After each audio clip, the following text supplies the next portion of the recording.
Judge Judy says Americans have the fortitude to get through this economic crisis. On Monday nights, Larry King Live, Judge Judy turned her sharp legal mind to matters of the economy, sharing why she thinks Americans have what it takes to navigate the hard months ahead. And she also has some advice for President Obama and sharp-worded assessments of Bernie Madoff and AIG bonuses. The following transcript has been edited for brevity and clarity. Larry King, host, the polls show the public is worried about the economy. You had Warren Buffett on, and we had him on. And he called it an economic Pearl Harbor. When you look around, what's your take? Judge Judy Scheinlin. A lot of people are scared. A lot of people who had money don't have money anymore. A lot of people who didn't have a lot of money have a lot less. And I think everybody is frightened because, for the first time, at least in my memory, people like Warren Buffett are saying that this is not a good thing. However, I do believe that this is a great country. And I do believe that. I think the fundamentals of America are strong. This country has a wonderful spirit. And I think that, in the end, the spirit will take it through. It may take a couple of years. I wish I were younger so that I would have more years to enjoy it. But I think we'll be fine. Video watch Judge Judy's entire interview with Larry King. King, do you think the president is setting the right tone? Judge Judy, I resent it when any part of the government refers to people who have money. When states, cities, and our country say we're going to tax the rich, and that word rich or wealthy doesn't sound like it comes from success of hard work, but from something negative, I resent it. I don't mind paying more taxes. It's not going to have an impact on my lifestyle. I would say we respect those people who realized, through their hard work, the American dream. And what we're asking them for is a little more of a sacrifice, because the people at the low end can't give any more. That would make me at least feel as if I was giving more, but it was appreciated. King, so don't seem like it's a slam at being rich. Judge Judy, right. King, the top-named villain of the piece, when the history of this era is written, will be Bernie Madoff. What do you make of that whole story? Judge Judy, I think he has, or had, the ego the size of Noah's Ark and very little conscience. King, why do you think he confessed to all this? He could have gotten on a plane and gone to Brazil, where we don't have an extradition treaty.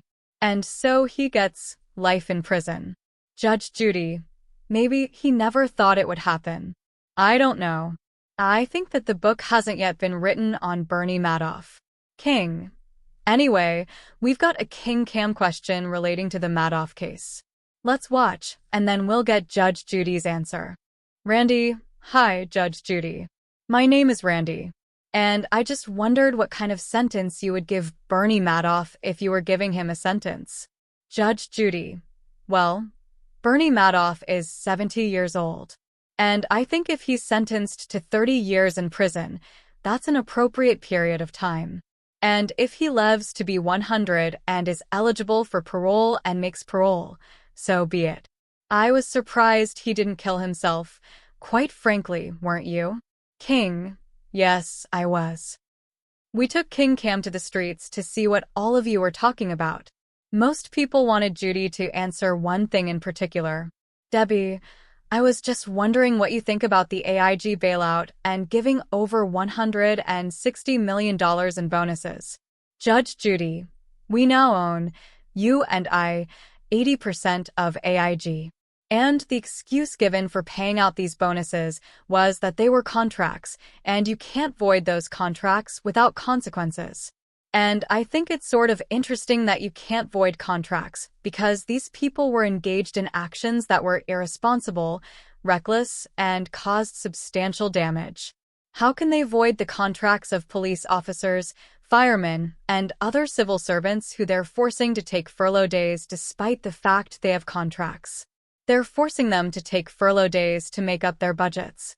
King, are we going to get it, AIG bailout money back? Judge Judy, I don't think you'll ever see it back. I think that these people know that money is never coming back. But it seems to me that if a company isn't working, there comes a point where you have to say that's what Chapter 11 is for. King, your parents were shaped by the Great Depression, right? How did they handle money? Judge Judy, my parents were generous. My mother always said it's nice to give with a warm hand. So, I think that shapes the way I deal with my children and money.